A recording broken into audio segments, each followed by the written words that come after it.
Bom, o texto que nós vamos usar hoje é Mateus 4. Mateus capítulo 4. Antes de lermos o nosso texto, eu gostaria apenas de comentar alguma...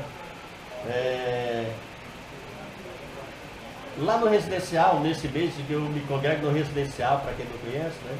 Lá no residencial Maracanãú, aqui perto. E nesse mês nós temos pregado sobre o tema graça, a graça de Deus. Nós temos falado, temos feito assim uma sequência desse tema, a graça de Deus. Então, eu gostaria também estar falando a respeito desse tema aqui hoje. Logo porque eu, no final do mês, estarei pregando lá no residencial e já estou, exercitando o texto aqui, tá bom? Mas vocês vão ser o primeiro a ouvir. Para a honra e glória de Deus. Bom, a graça de Deus, né? A graça, ela é um troféu que devemos exibir e guardar com todo empenho, com todo amor. Porque na realidade, você já pensou a importância da graça? Nós sabemos que nós vemos pessoas, atletas, que participam de corridas e outras atividades, né? Quando ele vence, chega em primeiro lugar, então ele ganha um troféu, né? Levanta aquilo com todo prazer, sabe, alegria. Esse nosso troféu, você não fez nada para ganhar. Você é coroado de graça. Você e recebe essa premiação sem nenhum esforço. Apenas acreditar, confiar e se comprometer com Jesus. Então a graça de Deus, por isso que eu disse, a graça é um grande troféu que Deus deu para mim e para você, que nós devemos exibir na realidade, com amor, com prazer. Por quê? Porque, meus queridos amados irmãos, já pensou, como diz a Bíblia, nós andávamos perdidos, mortos em nossos pecados e delitos, e Deus nos resgatou, nos trouxe de volta a sua vida, ou trouxe de volta a sua presença, quando nós estávamos mortos. E isso independentemente daquilo que eu fiz e você fez. Deus fez por amor a cada um de nós, pela graça. Por isso que eu digo, Ele é o maior prêmio que eu e você possuímos. E você não fez nada para merecer, eu não fiz nada para merecer. Agora nós devemos entender o seguinte, que existe um inimigo que ele não está satisfeito de forma alguma pelo fato de que nós fomos abraçados, que nós fomos agraciados com ela. Então o que é que ele faz? Ele vai tentar tirar de nós de qualquer maneira. Por isso que eu disse, por isso que nós temos que exibir com cuidado. E é exatamente isso que eu gostaria de ver com vocês hoje à noite, com a igreja aqui. Esse cuidado. Jesus, ele nos dá exemplo maravilhoso de como realizar isso, como fazer isso, não é? Então esse inimigo, claro, eu sei que é um nome que às vezes nos assusta, né? O diabo. Quando a gente fala assim, pessoas, para nome feio, não é verdade? Eu me lembro muito bem que quando eu era garoto, minha mãe, aliás, nossos familiares, não sei de vocês será assim, mas os nossos, olha, não fala esse nome. Esse nome é um nome que atrai, vamos dizer assim, maus fluidos, né? Traz coisas ruins. Então não chame esse nome, porque ele pode fazer isso. Mas, meus queridos amados irmãos, o diabo é uma figura real. O diabo, ele é presente nas páginas das Escrituras Sagradas, nas páginas da Bíblia Sagrada. Está entendendo? Primeiramente, quem fala desse nome é a Bíblia. A própria Bíblia fala para nós. O diabo, como eu falei, eu acredito que na realidade ele existe. Eu acredito na existência dele. Por quê? Logo porque a Bíblia ela é fiel e ela está dizendo que ele existe. Claro, eu acho interessante assim os comentários que eu vi no livro daquele C.S. Lewis. Acho que alguns de vocês já conhecem, já leram esse livro, né? C.S. Lewis, né? É interessante que ele dá 3 motivos para acreditar na existência do inimigo ou do diabo, além do que a Bíblia Sagrada já nos informa, né? Ele diz que o primeiro motivo que ele acredita no diabo é porque em todos os tempos, em todas as civilizações e culturas, sempre se acreditou na existência de um ser maligno, de um ser com características semelhantes a que nós chamamos de diabo. E na realidade, desde quando o mundo existe, a Bíblia diz que o primeiro casal foi tentado e traiu a Deus. Por causa de quê? Bom, a presença do diabo lá no paraíso do Éden, né? Além disso, ele acredita exatamente porque de lá até aqui, em todas as civilizações, em toda a época, se acreditou num ser, numa pessoa, ou seja, em algo semelhante ao que nós chamamos de diabo, claro, né? E segundo, ele disse porque até agora, a ciência até agora não apresentou nenhum dado ou nenhuma informação confiável que deixasse de crer na existência dele. Então ele diz, a ciência não encontrou nenhum dado ainda que comprovasse o fato de que ele não existisse, porque na realidade ele existe. E em terceiro lugar ele diz, acredita no diabo porque acreditando na existência dele, ele pode explicar fatos que sem a presença dele seria impossível explicar. E eu achei interessante esses comentários de C.S. Lewis, porque faz todo sentido. Além, porque a nossa base principal é a Bíblia Sagrada. E ela nos informa perfeitamente da existência desse ser maligno, desse ser ruim, né? Alguém já me fez essa pergunta, mas um pouco diferente. Mas certo pregador me falou que aconteceu o seguinte: o seu filho disse, pai, quem fez o diabo? E o pai disse, meu filho, quem fez o diabo? Quem fez o diabo foi Lúcifer. Quem criou o diabo foi Lúcifer. Lúcifer criou o diabo. Foi ele que criou. Claro que Lúcifer não é um ser autossuficiente. Agora, Deus sim. Deus é algo que subsiste por si mesmo. E é o seguinte, como o diabo não é, assim, Lúcifer não é uma pessoa autoexistente, e o que aconteceu?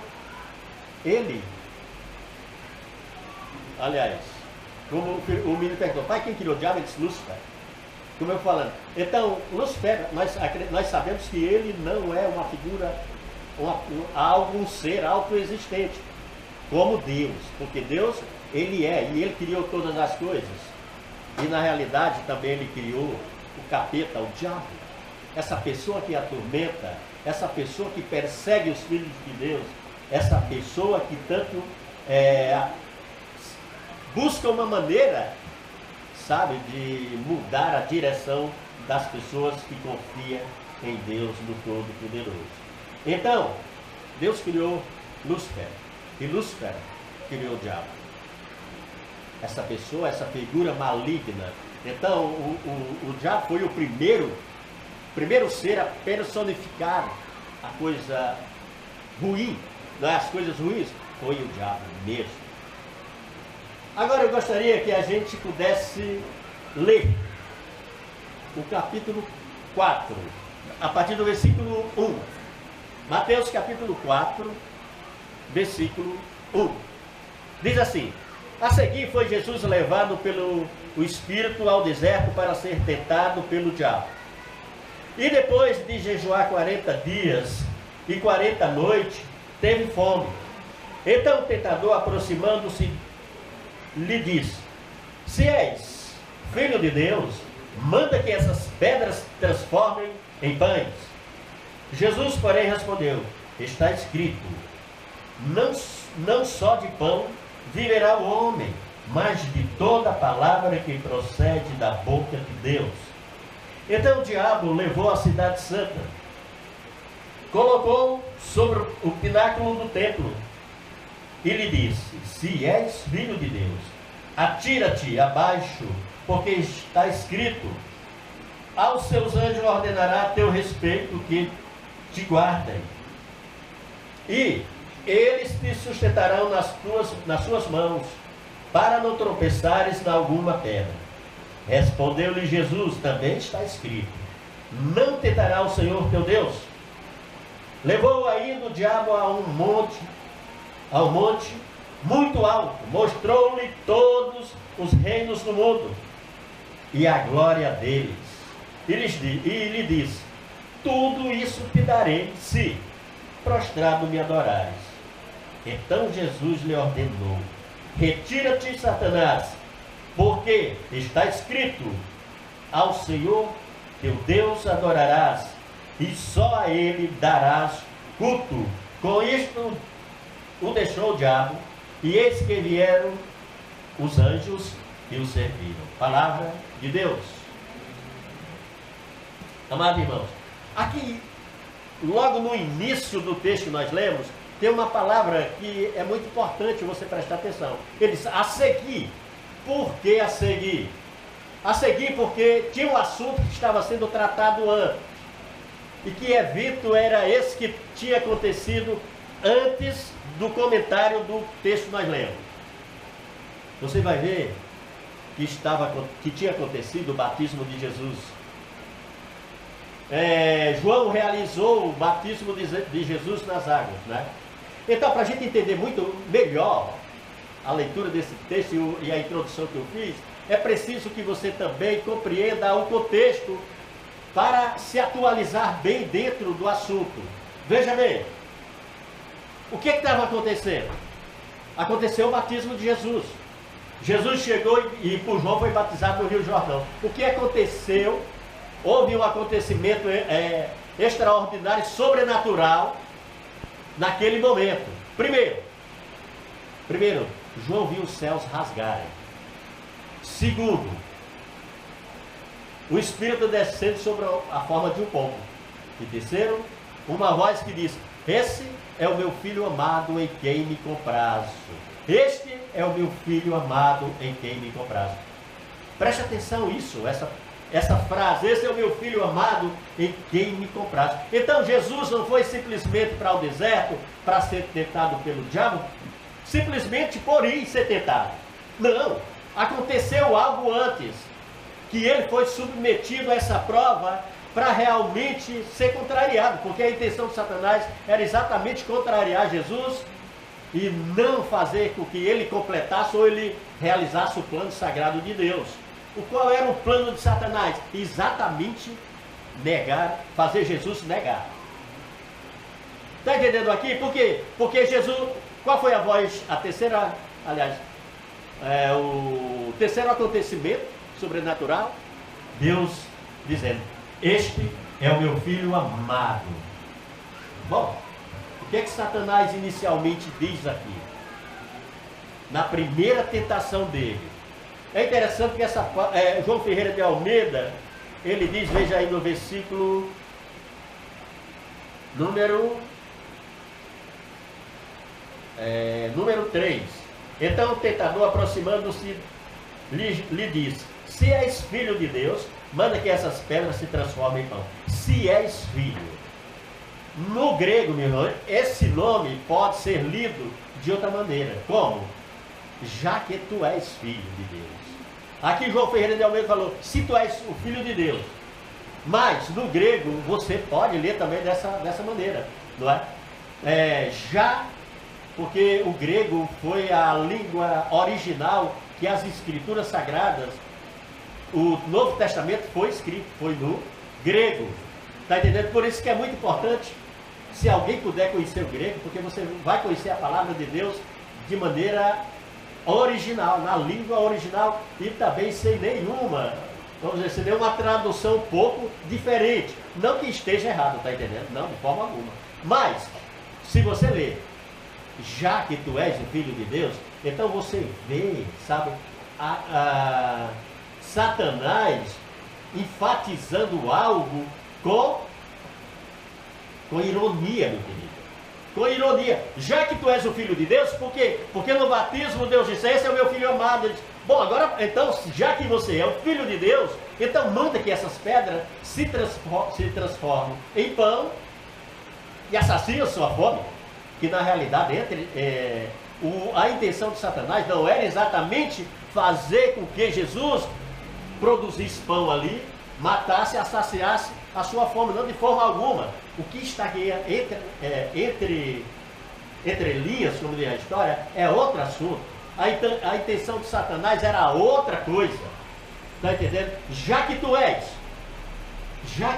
o Filho de Deus, então faz com que essas pedras se transformem em pães. Ou seja, Satanás está dizendo, olha, será que tu é mesmo o Filho de Deus? Será que Deus te ama mesmo? Já pensou nisso? Ele está dizendo o seguinte, preste atenção, se Deus for realmente o teu Pai, se Deus realmente te ama, por que está passando por tanta aflição? Por que você está passando fome? Por que você está aí sofrendo absurdo? Se Deus fosse realmente o seu Pai, você não estaria sofrendo e nem passando o que você está aí hoje, agora. Tá entendendo aqui o jogo sujo de Satanás? Ele está induzindo a Jesus a acreditar realmente que a identidade dele, Jesus, é falsa. Está entendendo? A intenção maligna de Satanás é querer derrubar Jesus para que o plano de Deus não fosse realizado, para que a graça de Deus não pudesse existir. Então, primeiramente, ele joga pesado com Jesus e ele diz, olha, você, para e pensa para ver se você realmente é filho de Deus. Por quê? Porque você está sofrendo um absurdo aqui. Você está nesse deserto aqui.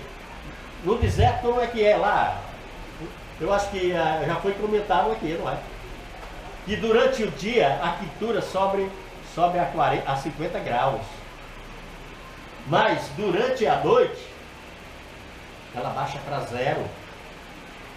É tanto que lembra como era que o povo de Israel passaram o deserto? Durante o dia, uma coluna de nuvem, cobrindo para esfriar. E à noite, uma coluna de fogo para aquecer. Está entendendo? Então, Satanás está dizendo, olha, rapaz, você não é o Filho de Deus, não. Porque se você fosse o Filho de Deus, Deus ia permitir que você vivesse um absurdo desse. Olha bem para a sua situação. Olha bem para aí você analisando corretamente, você vai ver que tu não é o Filho de Deus. E nem é amado por Ele. Mas Jesus fala algo maravilhoso, sabe? Ele diz, olha, veja aí a sequência, né? Então aproximando-se, lhe disse, és o Filho de Deus, manda que essas pedras... Satanás não conseguiu nada com Jesus, porque Jesus, não, peraí, nada disso. Eu ouvi a voz de Deus e, claro, ele queria fazer logo com quem? Jesus, que já veio do Pai, não é? Mas é interessante esse episódio, que é para, na realidade, eu e você conhecer e nos preparar para viver uma realidade, para viver uma fé autêntica, para aguardar a graça que foi nos concedida por Deus. Então, o que significa aqui? Quando nós entramos no jogo do diabo, sabe o que acontece? É fácil. E muitos de nós entramos quase diariamente. Sabe por quê? Veja. Quando você está, ou quando nós estamos bem, temos fartura, temos abundância. Quando eu e você estamos no bem bom, como diz o Rio Grandense, né? Quando nós estamos no meio bom, então, meu querido, tá mil maravilhas. Deus nos abençoa, Deus está cuidando de nós, Deus é nosso protetor, Deus é o nosso Senhor, Deus é o nosso verdadeiro Pai. Não é isso que acontece? Então nós estamos só colocando Deus nas alturas, realmente, nós estamos honrando e glorificando a Deus todo momento. Agora quando a coisa começa a apertar, quando você, quando eu, quando nós passamos por perseguições e provações, sabe o que acontece? Eu acho que Deus não gosta de mim, não gosta de mim mesmo, não. Eu acho que Deus nem lembra de mim. Eu acho que será que Deus existe mesmo, na verdade? Por quê? Porque eu estou nesse sofrimento, meu querido, olha, sofrendo como eu estou sofrendo. Não pode. Deus não pode. Deus não pode me amar. Será que Deus me ama? Sabe o que está acontecendo? Nós estamos caindo no jogo maligno de Satanás. Quando nós agimos dessa forma, pelo contrário, era para nós dizermos o quê? Sai, capeta. De jeito nenhum, porque não só de pão, nem desse tipo de coisa viverá o homem. Porque na realidade, a tentação de Satanás a Jesus aqui, era nesse ponto aqui, Jesus duvidar, claro, da sua identidade e se valer da sua necessidade física, porque é a necessidade do corpo aqui que estava sendo apresentado por Satanás. Satanás está dizendo, não, Deus é seu pai não, meu querido, porque se Deus fosse seu pai, você não estava passando isso aqui não. E nós muitas vezes realmente caímos nisso e nós somos fracos demais. Nós somos muito limitados, nós somos limitados, nós somos pessoas que até certo ponto não somos bem fortes mesmo, né? Mas veja bem, é preciso que a gente tenha sabedoria para não estar entrando nesse jogo satânico. Porque quando nós, como eu falei, quando nós estamos vivendo coisas boas, abundância de vida, então Deus existe, então Deus é bom, então Deus nos ama, então Deus está comigo, mas no momento da escassez, no momento da perseguição, no momento da dificuldade, então Deus esqueceu de mim, Deus não faz conta de mim, Deus não existe. Não é isso que acontece? É isso mesmo que acontece. Agora, nós temos que ser que nem Jesus. Meu querido, preste atenção. Quando você foi batizado, o céu se rasgou também, sabia disso? Sabia disso? Sim, porque a Bíblia diz que há mais alegria no céu quando o pecador se arrepende do que por 99 justos. E isso é o que? O céu aberto, rasgado. Por quê? Porque o céu está em festa, meu querido. Então, Deus está falando para você, ou seja, está rasgando ou rasgou o céu para você. E Deus também, não numa forma de pão, mas também manda da mesma forma o Espírito Santo, porque no momento que nós somos batizados, o Espírito Santo é acrescentado na nossa vida e nós passamos a andar com a direção do Espírito, sobre a direção do Espírito. Então também o Espírito de Deus está descendo sobre nós. Amém. Nós não vemos, mas está sim. E também a mesma voz acontece quando você é batizado também. Por quê? Porque Deus disse, olha, Jesus falando para os judeus, João capítulo 1, ele disse, olha, veio para o que eram seus, mas os seus não receberam. Mas todo quanto receberam, deu-lhes o poder de serem feitos filhos de Deus. E Deus está dizendo para você, você é meu filho. Você é meu filho. Sabe quando eu estou dizendo, meu Deus, será que Deus é meu pai mesmo? Será que Deus me ama? Deus está dizendo, mas é meu filho fraquinho. Cresce, menino, cresce, danado. Eu quero que você seja mais inteligente, mais firme. Cresce, menino. Cresce, menino. Saiba disso, que não devemos entrar no jogo maligno de Satanás, né? Mas Satanás, o diabo, ele continua com as suas tentativas de fazer Jesus provar quem ele é. Quem é Jesus? A tentativa dele. Agora vamos ler no versículo 4, né? Jesus, porém, respondeu. Não, no versículo 5. Então o diabo levou a cidade santa, colocou sobre o pináculo do templo e lhe disse: se és filho de Deus, ou já que tu és o filho de Deus. Já que tu és o filho de Deus, atira-te abaixo, porque está escrito: aos seus anjos ordenará a teu respeito que te guardem, e eles te sustentarão nas suas mãos, para não tropeçares em alguma pedra. Olha o que Jesus faz. Respondeu-lhe Jesus: também está escrito: não tentará o Senhor teu Deus. Não tentará o Senhor teu Deus. Então, agora Satanás não conseguiu nada sobre a questão da necessidade do corpo. Agora ele atira para outro lado, que agora para o lado espiritual mesmo. Ele aqui cita o Salmo 91, não é? Olha, está escrito. Agora fala o seguinte: tu atira, porque você atirando aqui, está escrito lá, Deus já escreveu, já que tu és o filho de Deus, então Deus não vai permitir que você caia, que você quebre a cabeça, ou que você morra. Não, de forma alguma. Está escrito. Aí Jesus disse: olha, meu querido, também está escrito: não tentará o Senhor teu Deus. Está entendendo? Não tente a Deus, pelo fato de satisfazer os desejos malignos de Satanás. Não, de forma alguma. Não é? Ele está dizendo: de forma alguma eu vou ceder isso, eu não vou tentar Deus de jeito maneira. Então, se ele cedesse, então Jesus estaria realmente, vamos dizer assim, de certa forma, mudando os planos de Deus. Mas Jesus negativo: não colocarei o Deus da glória à prova, está entendendo? Porque a intenção dele era essa. Já disse um certo pregador, eu acredito que algum de vocês conheça ele, chama-se Caio Fábio, né? Ele disse nessa tentação de Jesus, com certeza, e ele pensou isso, e eu acho isso muito interessante. Ele disse: bom, contrariar Satanás é muito... claro, é fácil também. Bom, ele conhece as escrituras, sabe muita coisa. Então nós precisamos também ser espertos diante desse inimigo. Mas poderia ter dito o quê? Bom, Deus falou que ele me guardaria para não tropeçar em quê? Alguma pedra. Agora, Deus falou alguma coisa sobre o espaço aéreo? Deus não falou nada.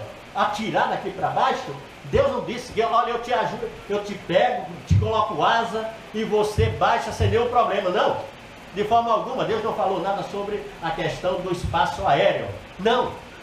Ele está dizendo: olha, não tente Deus, eu estou conhecendo e sei que a sua tentativa maligna é fazer com que eu prove o meu Deus. Mas escrito está. Vocês conhecem o Deuteronômio 6, né? Talvez você já tenha estudado aqui, não é? O povo de Israel, quando peregrinava perante o deserto, sempre eles colocaram Deus à prova, sempre atrás de comida, de bebida, de várias coisas, né? Eles colocavam Deus à prova, sempre fizeram isso e desagradava muito a Deus. Então Jesus ensina para nós que nós também, como filhos de Deus, não devemos usar da mesma maneira que o Satanás usou para tentar Jesus. Então, quando caímos na armadilha do diabo, exigindo que Deus se prove constantemente para nós, manipulando na realidade a palavra de Deus, os ensinamentos sagrados, colocando em dúvida o que Deus já falou, está entendendo? Então, mais uma vez, nós estamos dando lugar ao diabo operar em nossas vidas. Quando nós fazemos isso, nós deixamos de acreditar em Deus. Está entendendo? Quando nós deixamos ser manipulados pelo diabo também. Quando nós queremos colocar Deus à prova, nós deixamos de servir a Ele como Todo-Poderoso, como Senhor, Santo, Provedor de todas as coisas, e apenas colocamos Deus diante de nós como um ídolo. Como um ídolo que eu faço e uso da maneira como eu quiser. Deixo de ser aquele que está. Ou seja, quando nós agimos assim, deixamos de colocar Deus na direção, no controle das nossas vidas. Porque se Deus está no controle da sua vida, está no controle da minha vida, então não é necessário ninguém colocar Deus à prova. Então jamais devemos usar as artimanhas e as tentativas malignas para contrariar a graça que foi derramada abundantemente sobre as nossas vidas. Então, mais uma vez, Satanás diz: comigo não. E nós devemos proceder da mesma forma. Comigo, conosco não. E, para terminar, aí veja aí, no versículo 8.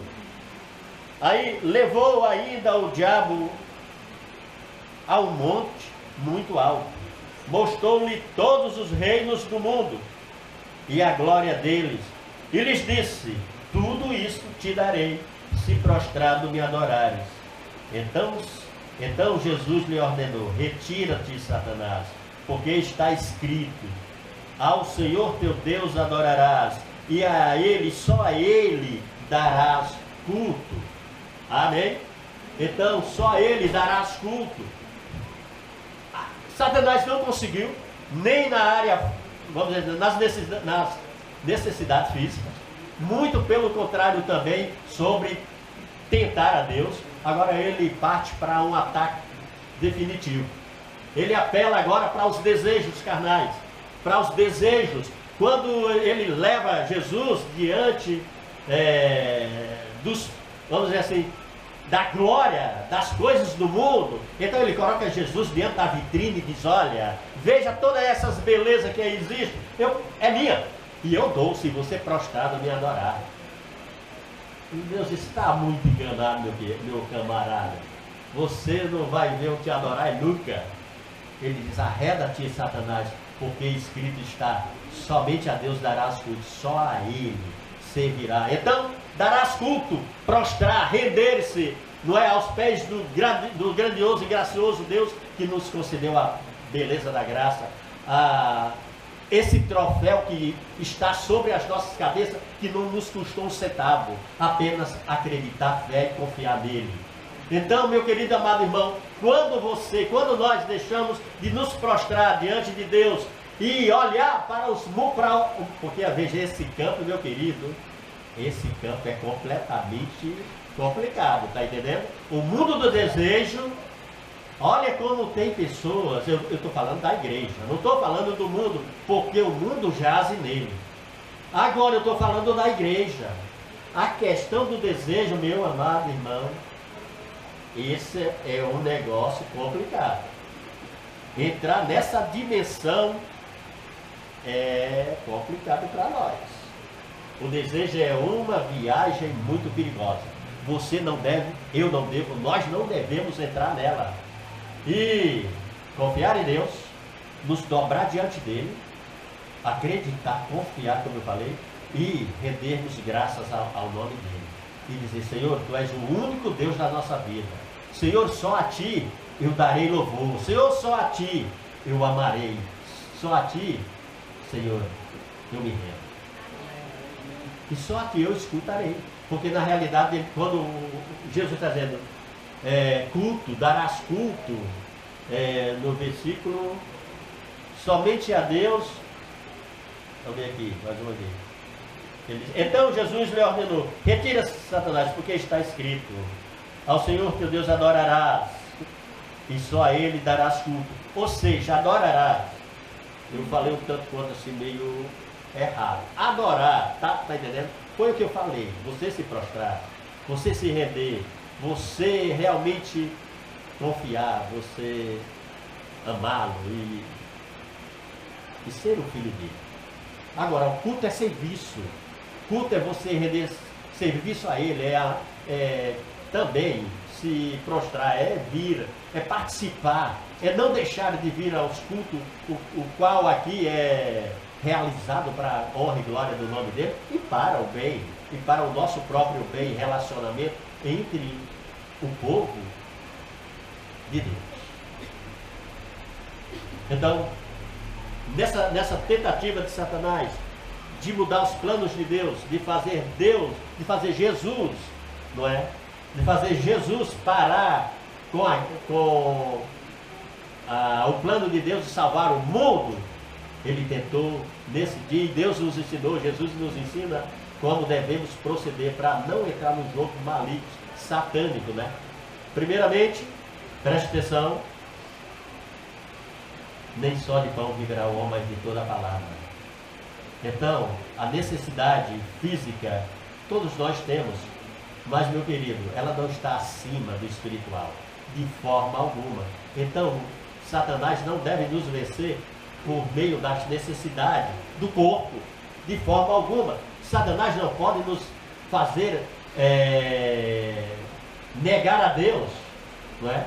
Como ele tentou aqui que Jesus fizesse isso, mas de forma alguma. Jesus jamais colocou o Pai à prova, e nós também não devemos, só para satisfazer o nosso ego, não é? Não, de forma alguma, vamos fazer isso não.